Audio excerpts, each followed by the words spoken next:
Report, controller auditor general report 2022లో ఇప్పుడు Kaleshwaram project 1,27,000 కోట్లు దాటొచ్చిన ఫిగర్స్ ఇవ్వడం జరిగింది. ఆ తర్వాత అంచనాల్లో కాళేశ్వరం ప్రాజెక్టు టోటల్ కాస్ట్ 1,47,000 కోట్లు అయ్యే సూచనలు స్పష్టంగా అవపడుతుంది. అంటే 38,000 కోట్లతో అయిపోయే ప్రాణహిత చేవెళ్ల ప్రాజెక్ట్ ని అకారణంగా without any rational logical reason the then government, the then chief minister changed the decision and went in for the costly and non-viable Kaleshwaram project, which is now likely to cost the state 1,47,000 crores. ఇప్పుడు జరిగిన సంఘటన గురించి మనం వస్తే 21 October 2023న అంటే ఆనాడు రాష్ట్రంలో TRS ప్రభుత్వం ఉంది. 6 piers of Block 7 of Medigadda barrage collapsed. The concerned assistant engineer filed an FIR in Mahadevpur police station on 22nd October. Now, ఇప్పుడు ఆ బ్యారేజ్ కొలాప్స్ అయ్యే నాటికి ఆ 3 బ్యారేజ్ల వల్ల ఈ రాష్ట్రానికి మరి ఎంత ప్రయోజనం జరిగిందో, ఎంత లిమిటెడ్ ప్రయోజనం జరిగిందో కొంత లెక్కల ద్వారా మరి మీ ద్వారా సభకి యావత్ తెలంగాణ ప్రజానీకానికి తెలియజేస్తున్నాం. అధ్యక్ష, కాళేశ్వరం ప్రాజెక్ట్ కట్టినప్పుడు సంవత్సరానికి 195 టీఎంసీలు లిఫ్ట్ చేస్తామని చెప్పి పదే గత ప్రభుత్వంలో పెద్ద మనుషులు ప్రకటించారు. 195 టీఎంసీ పర్ ఇయర్. వాస్తవంగా ఎంత లిఫ్ట్ చేసిండ్రు? ప్రాజెక్ట్ ఇనాగ్రేషన్ 2019 నుంచి ప్రాజెక్ట్ కొలాప్స్ అయ్యే 21 అక్టోబర్ 2023 వరకు టోటల్ 5 ఏళ్లలో సంవత్సరానికి 195 టీఎంసీలు లిఫ్ట్ చేస్తామన్న ప్రాజెక్టులో 5 ఏళ్లు కలిపి టోటల్ లిఫ్ట్ చేసింది 162 టీఎంసీలు. 162 టీఎంసీల్లో 32 టీఎంసీలు మళ్ళీ సముద్రంలోకి వదిలిపెట్టారు. So balance left for irrigation was 130 TMC over 5 years. అందులో నార్మల్ లెక్కల ప్రకారం 10% evaporation loss ఉంటే net water available in 5 years from Kaleshwaram project was 114 TMC. Adhyaksha, these are official figures drawn from the irrigation department records.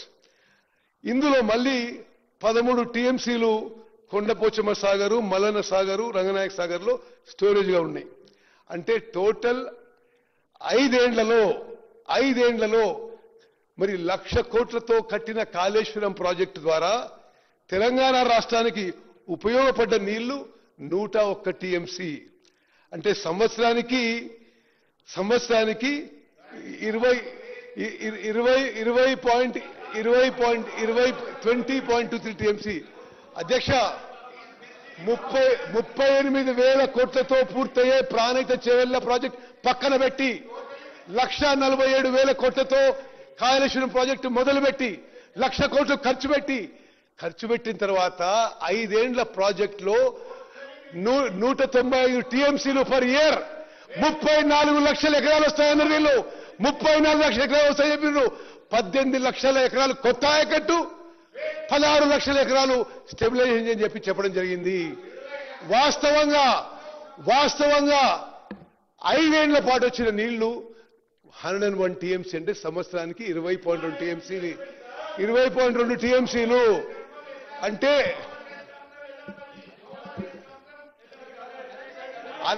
అన్ని లెక్కబెట్టి హరీష్ రావు గారు అంటే మీకు అవకాశం వచ్చినప్పుడు మీరు చెప్పండి. అవకాశం వచ్చినప్పుడు చెప్పండి. స్పీకర్ గారు, అంటే 1,00,000 కోట్లు ఖర్చు పెట్టి ఆ 1,00,000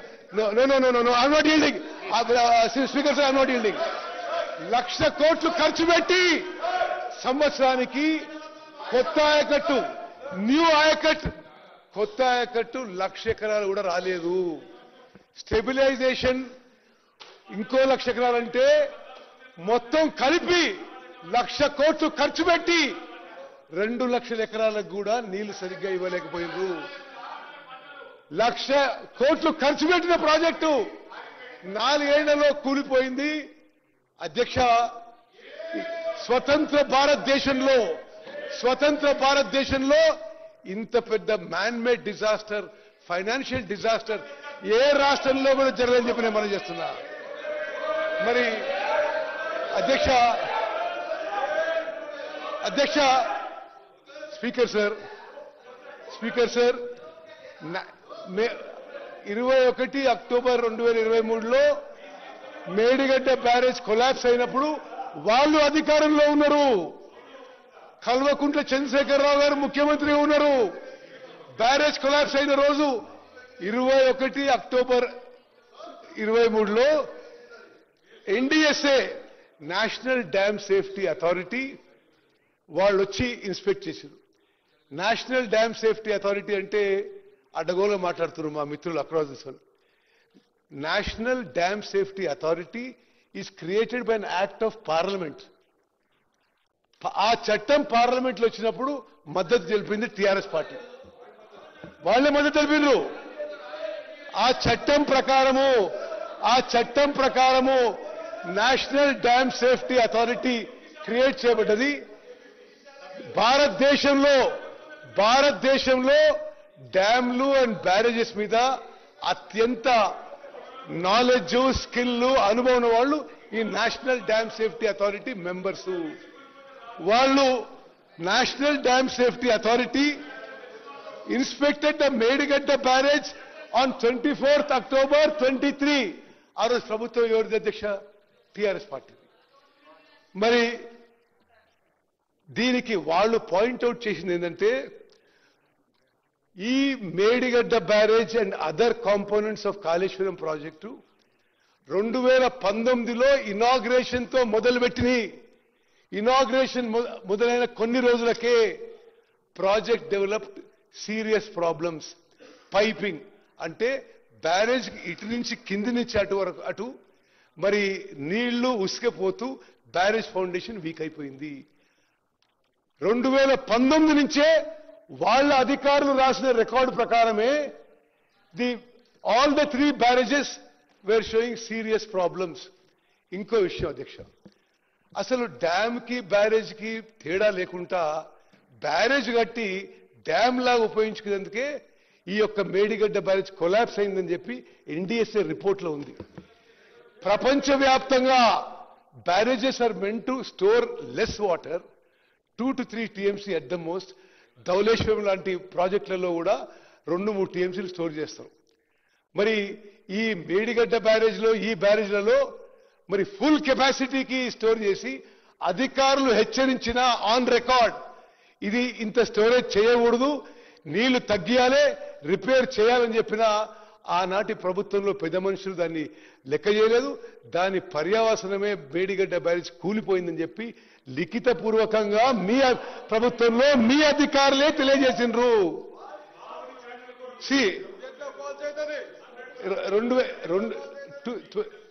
2022 14th ఏప్రిల్కి ఆనాటి ఇంజనీరింగ్ చీఫ్ మురళీధర్ రావు గారు, ఆనాటి ఇంజనీర్లు వాళ్ళేమన్నారంటే ఇమ్మీడియట్ గా ఈ బ్యారేజ్లకు రిపేర్స్ చేపట్టాలి, లేకపోతే ఫ్యూచర్లో ప్రమాదం అని. బట్ ఆనాటి మరి పెద్దలు అసలు లెక్క చేయలేదు, ఆ బ్యారేజ్లు నింపెట్టేసిండ్రు, అది కూలిపోయింది. అదేవిధంగా national dam safety authority expert committee ఎవరైతే ఈ మేడిగడ్డ బ్యారేజ్ కొలాప్స్ వచ్చిందో అనేక సందర్భాల్లో నేను కూడా వాళ్ళతో ఇంటరాక్ట్ అయిన అధ్యక్ష. Undoubtedly they are the countries experts on dams and barrages. మరి వాళ్ళు మాజీ సెంట్రల్ వాటర్ కమిషన్ చైర్మనే కాదు, ఐఐటి ప్రొఫెసర్లు, సాయిల్ రీసెర్చ్లో, మెటీరియల్ రీసెర్చ్లో మరి నైపుణ్యం ఉన్నవాళ్ళు, నాలెడ్జ్ ఉన్నవాళ్ళు, టెక్నికల్ ఉన్నవాళ్ళు ఈ కమిటీ మెంబర్స్. వాళ్ళు ఏమన్నారు? Medigadda barrage has sunk due to a combination of issues involving poor planning, poor design, poor quality control and no operation and maintenance. The primary reason for the failure is the settlement of the barrage raft. The piers being monolithic with it have also settled, moved and cracked. This could occur due to several possible reasons. That is piping, అంటే barrage కింది నుంచి నీళ్లు ఇసుక పోయి foundation week అయిపోయింది. wherein transportation of foundation material has occurred, inadequate bearing capacity of foundation material, failure of upstream secant piles due to barrage load. There appears to be a construction deficiency due to a lack of stringent quality control during the construction of subsurface contiguous secant piles. Then exactly a report in Chalutuna Diksha. And plinth connection between the raft and cutoffs. Appears to be many areas where compliance with Dam Safety Act 2021, the provisions were not followed. This is a serious matter as the barrage has a high risk potential for life and the economy. The distress condition developed in one block of the Medigadda barrage is adversely affecting the functionality of the barrage. The barrage, the NDSA report, Adhyaksha, the barrage under the present condition is rendered useless until fully rehabilitated. The damaged block may have to be structurally restored to make it functional. Considering the commonalities, the likelihood of the failure of other blocks resulting in a similar mode exists. This would warrant rehabilitating the whole barrage. అదే విధంగా చాలా స్పష్టంగా national dam safety authority వాళ్ళు ఇచ్చిన మరి main observation, filling the reservoir in the present condition would worsen the barrages health and should not be resorted to. మేము NDSA అభిప్రాయం మేరకు 21 అక్టోబర్ 2023లో బ్యారేజ్ కొలాప్స్ అయింది. మేము అధికారంలో వచ్చింది 7th డిసెంబర్ 2023. మేము వచ్చిన తర్వాత 3 బ్యారేజీలో నీటి నిల్వ చేయలేదు. చెయ్యకపోయినా అధ్యక్ష, దయచేసి సభ్యులందరూ గమనించాలి, వాళ్ళు మాట్లాడితే కాళేశ్వరం నీళ్లను, మేము మేడిగడ్డ, అన్నారం, సుందిల్లా చుక్క నీళ్లు నిల్వ చేయకున్నా, కాళేశ్వరం నీళ్లు ఉపయోగించకున్నా, highest ever kharif crop was last kharif. Record స్థాయిలో పంట పండింది, రికార్డు స్థాయిలో మరి వ్యవసాయం కింద ఎక్కడి వచ్చింది. బికాస్ అంతకు ముందు మీరు అబద్ధాలు చెప్పారు కాబట్టే ఇది. కేటీఆర్ గారు, అధ్యక్ష కేటీఆర్ గారు, అధ్యక్ష కేటీఆర్ గారు, అధ్యక్ష కేటీఆర్ గారు, ప్లీజ్ అధ్యక్ష ప్లీజ్ అధ్యక్ష ప్లీజ్. స్పీకర్ సార్, మీకు అవకాశం వచ్చినప్పుడు మాట్లాడండి. మీకు అవకాశం వచ్చినప్పుడు మాట్లాడండి. మీకు అవకాశం వచ్చినప్పుడు మాట్లాడుకోండి. నోట్ చేసుకోండి. మీకు అవకాశం వచ్చినప్పుడు మాట్లాడండి. నోట్ చేసుకోండి. మీకు అవకాశం వచ్చినప్పుడు మాట్లాడండి. మంత్రి గారు మాట్లాడండి.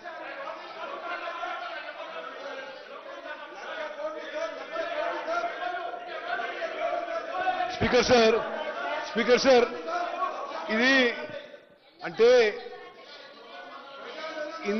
అసలు ఇంత సీరియస్ ఇష్యూ వాళ్ళ రెస్పాన్స్ చూసి అసలు రాష్ట్రంలో అందరు ప్రజలు కూడా గమనిస్తారు. మీ వల్ల మీ హయాంలో ప్రాజెక్ట్ కట్టిండ్రు, మీరు డిజైన్ చేసిండ్రు, మీ కన్స్ట్రక్షన్ చేసిండ్రు, మీ హయాంలో ప్రాజెక్ట్ కూలిపోయింది. అసలు ప్రాజెక్ట్ మాకు తెలియదంటే, అవును వాళ్ళ హయాంలోనే ప్రాజెక్ట్ కట్టడం జరిగింది, వాళ్ళ హయాంలోనే కూలిపోయింది. ప్రాజెక్ట్ కూలిపోయిన ఆ తర్వాత ఖరీఫ్ పంటలో, యాసంగి పంటలో రికార్డు స్థాయిలో తెలంగాణ రాష్ట్రంలో highest ever agriculture acreage, highest ever paddy production. భారత ప్రభుత్వం నుంచి తెలంగాణ రాష్ట్రం భారతదేశంలో నెంబర్ 1 ప్యాడీ ప్రొడ్యూసింగ్ స్టేట్ అని ఆఫ్టర్ మేడిగడ్డ బ్యారేజ్ కొలాప్స్ అయిన తర్వాత అని చెప్పి నేను మనం చేస్తున్నాను. అదేవిధంగా అధ్యక్ష సార్, మీరు మాట్లాడదు దాని వెనక vigilance commissioner regarding Medigadda inquiry noted that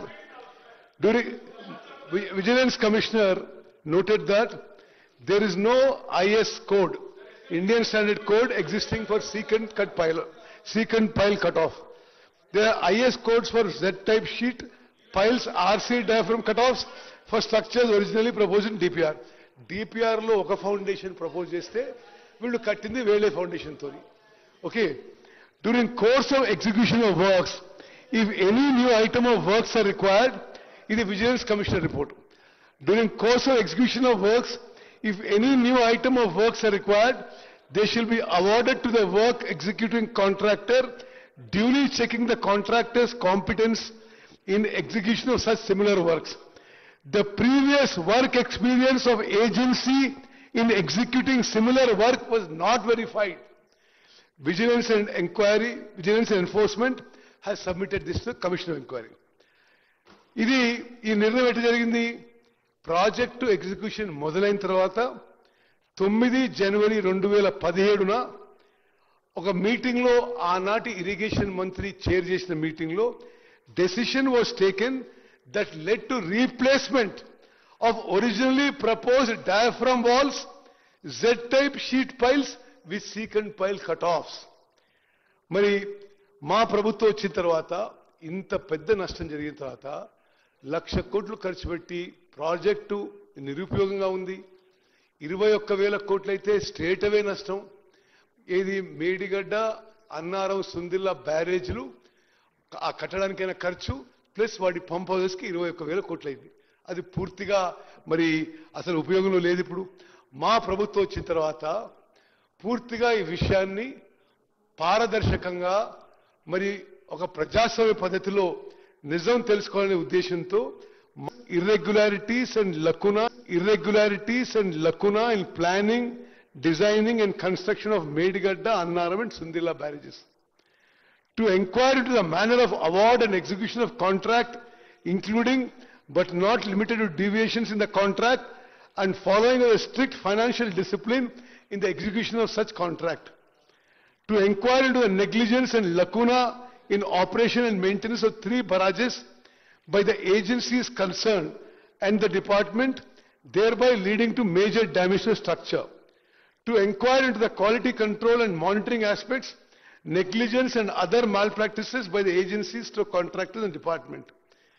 To inquire, identify and fix up responsibility for any authority or political or executive official who extended undue favors to the agencies through contractors in terms of allowing unjustified extension of time, wrong completion of work certificate, premature releasing of bank guarantee and such other matter. The commission shall fix responsibilities for the lapses identified by during its inquiry into the above matters and financial implications on the lapses identified. Adhyaksha, this judicial commission headed by a Supreme Court judge, వాళ్ళు చాలా పారదర్శకంగా following the due judicial process, they have gone about doing this inquiry. వాళ్ళు both state and national papers లో కంటిన్యూస్గా advertisement ఇచ్చారు. ఈ project గురించి ఈ విషయం మేము ఎంక్వైరీ చేస్తున్నాం, మీకేమైనా చెప్పదలుచుకుంటే ఎవరైనా సరే ఈ ప్రాజెక్ట్ గురించి ఏమైనా వచ్చి మాకు స్టేట్మెంట్ ఇవ్వండి అని చాలా పారదర్శకంగా వాళ్ళు they went forward. The commission also visited the Medigadda barrage, Annaram barrage and Sundilla barrage. Pursuant to such public notice, affidavits have been filed by nearly 110 members, including general public, NGOs and officials. Total number of people examined was 119, including the then Chief Minister Shri K. Chandrasekhar Rao Garu, then Irrigation Minister Shri T. Harish Rao Garu, then Finance Minister Shri Etal Rajendra Garu. After giving everybody a fair chance, giving a fair inquiry, a transparent inquiry, the Commission of Inquiry submitted report on 31st July to the government. Our government, on receiving the report, immediately formed a committee of 3 senior IAS officers to study the Commission's report and submit a summary to the Cabinet. The matter was placed before the Cabinet on 4th August 25. The Cabinet has resolved, దయచేసి ఈ సభలో ఉన్న సభ్యులందరూ గమనించాలి, రాష్ట్ర ప్రజలు గమనించాలి, అసలు మేము ఏమాత్రం కక్ష సాధింపు ధోరణితో పోలేదు. ఒక పారదర్శకంగా నిజం తెలవాలని ధోరణితో ముందుకు పోయినాము. జరిగిన తప్పులు, జరిగిన నష్టం గురించి నిజం తెలవాలి అనే ఉద్దేశంతో మా ప్రభుత్వం ముందుకు పోయింది. క్యాబినెట్ లో కూడా మేమేమి క్యాబినెట్ లో కూడా ఈ కమిషన్ రిపోర్ట్ లో వెంటనే చర్యలపై ఏమీ మాట్లాడకుండా మరి క్యాబినెట్ లో డిస్కషన్ చేసి ఆ తర్వాత ఇది శాసనసభలో ఈ కమిషన్ రిపోర్ట్ పెట్టి శాసనసభలో అందరి మరి అభిప్రాయం విని we will take the next course of action, next way forward అని చెప్పి స్పష్టంగా తెలియజేయడం జరిగింది. ఒక supreme court judge led commission of ఎంక్వైరీకి ప్రతిపక్షంలో ఉన్న పెద్ద మనుషులు చేసిన తప్పు సరిపోయినట్టుగా ఒక సుప్రీం కోర్ట్ జడ్జ్ లెడ్ ఆ కమిషన్ ఎంక్వైరీని కాంగ్రెస్ కమిషన్ అంటారండి. మీరు ఏమేం మాట్లాడంటారండి? మీరు మీ వల్ల ఈ రాష్ట్రానికి శాశ్వతంగా నష్టం జరిగింది. మరి ది క్యాబినెట్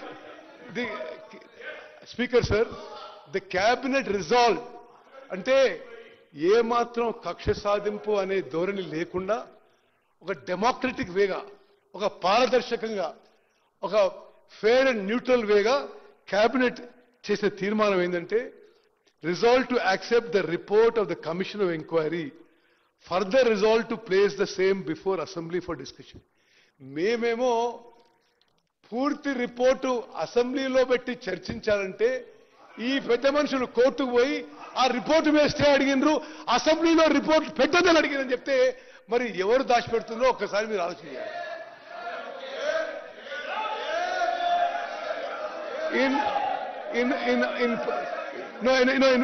అందరికీ ఇచ్చేయడం జరిగింది. మరి ఇందులో ఆ కమిషన్ రిపోర్ట్లో కొన్ని మెయిన్ ఇష్యూస్ నేను చదివి వినిపిస్తా.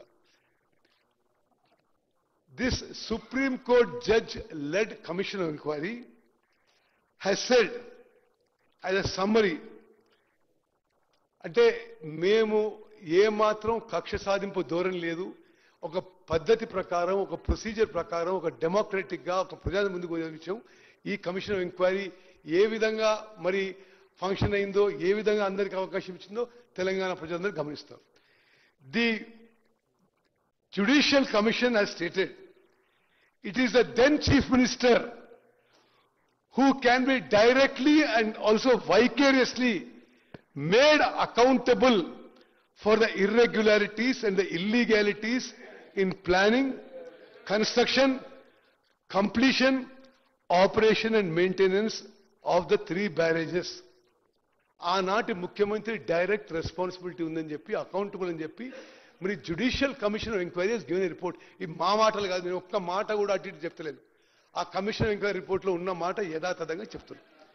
మరి it is for the government to examine, to take action against them in accordance with law. Speaker sir, మీ ద్వారా యావత్ తెలంగాణ ప్రజానాయకానికి మరి తెలియజేస్తున్నాం, ఈ ప్రభుత్వం ఏమాత్రం కక్ష సాధింపు చర్యలకు పాల్పడలే విషయాన్ని మీరు గమనించాలి. క్యాబినెట్లో ప్లేస్ చేసినాం, చర్చించినాం, క్యాబినెట్లో శాసనసభలో ప్లేస్ చేసి అందరూ చర్చించడానికి అవకాశం ఇస్తామని చెప్పినాం. ఆ తర్వాతనే చర్యలు if any will be there అని చెప్పడం జరిగింది. మరి ఇంతకంటే పారదర్శకంగా, డెమోక్రటిక్ గా, ప్రజాస్వామ్యంగా ఇంకో ప్రభుత్వం ఉంటుంది అనుకో. అధ్యక్ష, ఆ కమిషన్ ఆఫ్ ఎంక్వైరీ కొన్ని మెయిన్ పాయింట్స్ నేను యాజ్ ఇట్ ఈజ్, అంటే నేనేమి ఇందులో ఒక్క వర్డ్ కూడా నాది కాదు, ఇది సుప్రీం కోర్ట్ జడ్జి లిఖితపూర్వకంగా ఇచ్చిన అభిప్రాయం. To enquire into the negligence, irregularities and lacuna in planning, designing and construction of Medigadda, Annaram and Sundilla barrages.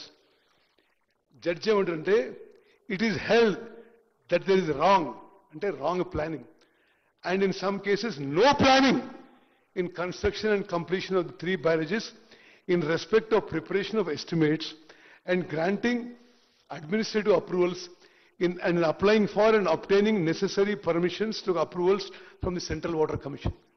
Speaker sir, మీ ద్వారా యావత్ తెలంగాణ రాష్ట్రానికి తెలియజేసుకున్నాం.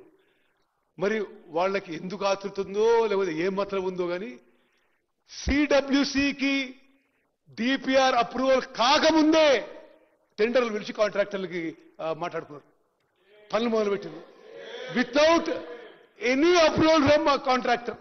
Any approval CWC the contracts are awarded. ఈ దేశంలో ఈ ప్రపంచంలో ఎక్కడ ఇట్లా జరిగి ఉండదు. అదేవిధంగా ది ఎక్స్పర్ట్ కమిటీ, వారే నియమించిన ఎక్స్పర్ట్ కమిటీ ఎవరి గురించి అయితే మాజీ ముఖ్యమంత్రి కేసీఆర్ గారు శాసనసభలో చాలా గొప్ప మేధావులని, నైపుణ్యం ఉన్న వాళ్ళని, అనుభవం వాళ్ళని నేను కమిటీ పెట్టి వాళ్ళ ఒపీనియన్ ప్రకారం పోతున్నాడు, ఆ కమిటీ కూడా మేడిగడ్డ దగ్గర బ్యారేజ్ కట్టొద్దు అని స్పష్టంగా ఇచ్చిండ్రు. దెన్ వీళ్ళు ఏమన్నారు, ది తుమ్మిడేటి దగ్గర నీళ్ళు లేవు, అందుకోసమే మేడిగడ్డ దగ్గర కడుతున్నాం అని చెప్పినారు. ఆ రోజు కానీ తర్వాత కానీ జ్యుడిషియల్ కమిషన్ అన్ని రికార్డ్స్ పరిశీలించి the alleged non availability of water at Tummidihatti is not correct and not the genuine reason for construction of barrage of Medigadda. అంటే తుమ్మిడిహట్టి దగ్గర మీరు నీళ్ళు లేవని మేడిగడ్డకి షిఫ్ట్ చేసిండ్రు. మీరు చెప్పిన కారణాలు కరెక్ట్ కాదు, తుమ్మడిగట్టి దగ్గర కూడా నీళ్లు ఉన్నాయి, మీరు అబద్ధాలు చెప్పిందని చెప్పి జ్యుడిషియల్ కమిషన్ లిఖితపూర్వకంగా పేర్కొన్నారు. మరి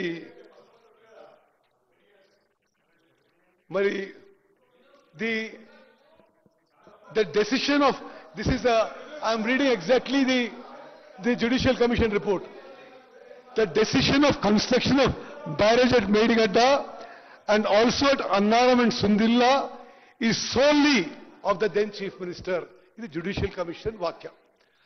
Then second is that to inquire into the manner of award and execution of contract, including but not limited to deviations in the contract and following strict financial discipline in execution of such contract.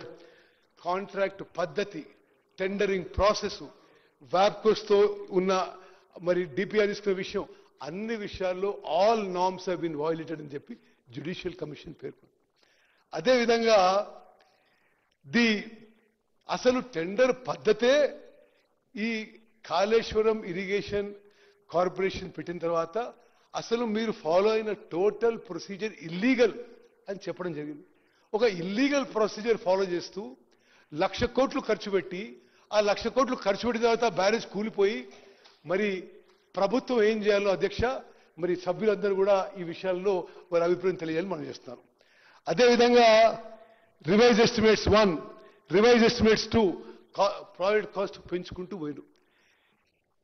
Pranahita Chevella దగ్గర project కట్టి ఉంటే ఎప్పుడో 38,500 కోట్లతో project పూర్తయి ప్రాణహిత నుంచి చేవెళ్ల వరకు 16.5 లక్షల ఎకరాలకు నీళ్లొచ్చి ఒక 60,000 కోట్లు ఇప్పటి వరకే సేవ్ అయిపోయి, ఆ సొమ్ముతో పాలమూరు రంగారెడ్డి, కల్వకుర్తి, నెట్టెంపాడు, భీమా, ఎస్ఎల్బిసి, డిండి, దేవాదుల, సీతారాం సాగర్ ఈ ప్రాజెక్టులు అన్నీ కూడా ఆ అమౌంట్లో పూర్తయ్యాయి అధ్యక్ష. మరి ఆ విధంగా కాకుండా అమూల్యమైన ప్రజా సొమ్ముని ఈ విధంగా దుర్వినియోగం జరిగింది. అదేవిధంగా to enquire into the negligence and లకూనా in operation and maintenance of 3 barrages by the agencies concerned and the department, thereby leading to major damage to the structure. ఇది జ్యుడిషియల్ కమిషన్ రిపోర్ట్ లో there is absolutely no operation and maintenance of 3 barrages. There is no O&M manual even అని ఇది supreme court judge గారు observe చేసిన విషయం. జరిగిన విషయం ఏంటంటే వీళ్ళు ఇనాగ్రేట్ చేయగానే ఆ తర్వాత ఆ బ్యారేజీల కింద నుంచి లీక్ మొదలైంది. అప్పటి నుంచే ఆ ఇంజనీర్లే మొత్తుకుంటున్నారు ఈ నీళ్లు తీసేసి రిపేర్ చేయాలని. వాళ్ళకి నీళ్లు తీసేసే స్వేచ్ఛ కూడా అప్పుడున్న అధికారంలో ఉన్న మరి అప్పుడున్న ముఖ్యమంత్రి గారు, ఇరిగేషన్ మంత్రి గారు అలౌ చేయకుండా ఆ నీళ్లు అట్లనే స్టోరేజ్ పెట్టిండ్రు. ఆ రాంగ్ ప్రొసీజర్స్ తో ఆ బ్యారేజ్ కొలాప్స్ అయిపోయింది. దెన్ ఆల్సో ఇది judicial commission words, it is held that there are defects in designs, there are defects in drawings, defects in construction and defects in quality control. In fact, in the manner the construction work of these 3 barrages taken up and done, there appear to have no scope to check and ensure quality control. అదే విధంగా అనేక procedural issues లో కూడా judicial commission has pointed out. మరి project complete కాకముందే completion certificate ఇచ్చేసిండ్రు. అదేవిధంగా project complete కాకముందే bank guarantee ఇచ్చేసిండ్రు. అదేవిధంగా no justification for revised estimates, then no justification for extension of time. ఇవన్నిట్లో కూడా ప్రొసీజర్స్ మరి వైలేట్ చేసి కాంట్రాక్టర్లకి మేలు చేసే విధంగా ఆనాటి ప్రభుత్వం ఆనాటి పెద్ద మనుషులు వివరించారని చెప్పి జ్యుడిషియల్ కమిషన్ రిపోర్ట్లో స్పష్టంగా పేర్కొన్నారు. అదేవిధంగా the commission shall fix responsibilities for the lapses identified during its inquiry into the above matters and financial implication on the lapses identified. So, దాంట్లో కమిషన్ ఆనాడున్న మరి పొలిటికల్ ఎగ్జిక్యూటివ్తో సహా అధికారులు అందరి పేర్లు పెట్టి ఎవరు దేనికి లయబుల్ అని చాలా స్పష్టంగా తెలియజేయడం జరిగింది. సో నేను అవన్నీ పేర్లు చదివి మీ సమయం వేస్ట్ చేయను. Report already is placed in the house.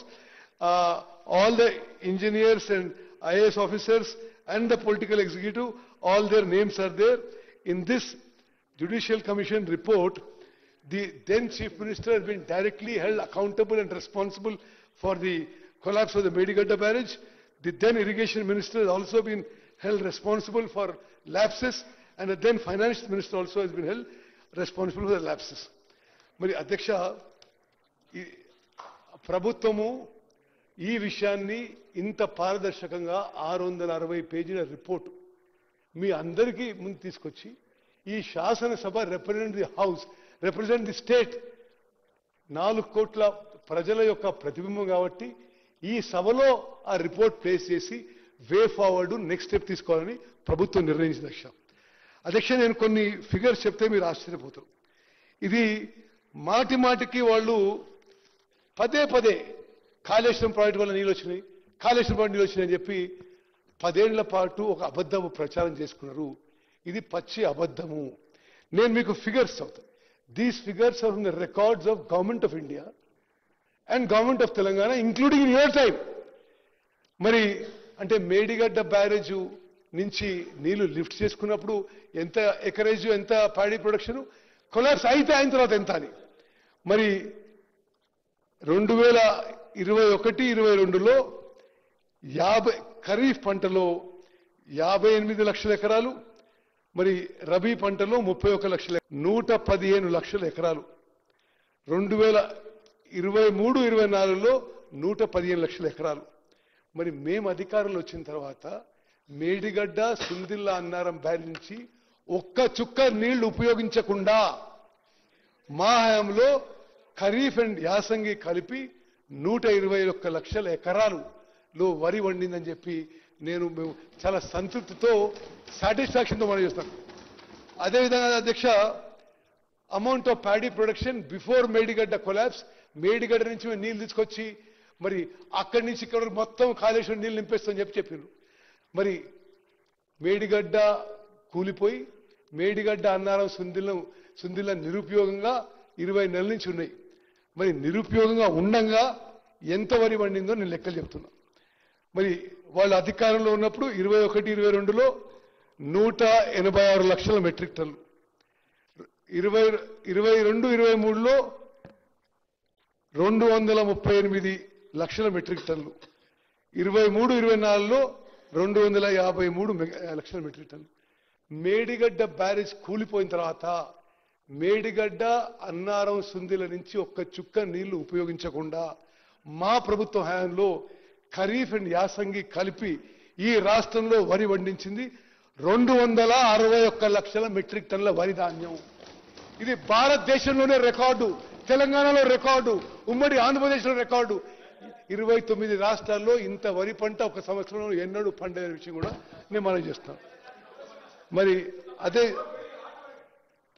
అదేవిధంగా మరి అధ్యక్ష, మరి మనం ప్రభుత్వంలో ఉన్నప్పుడు we're holding the people's mandate for 5 years. ఖర్చు పెట్టే ప్రతి పైసా చాలా బాధ్యతతో చేయాలి.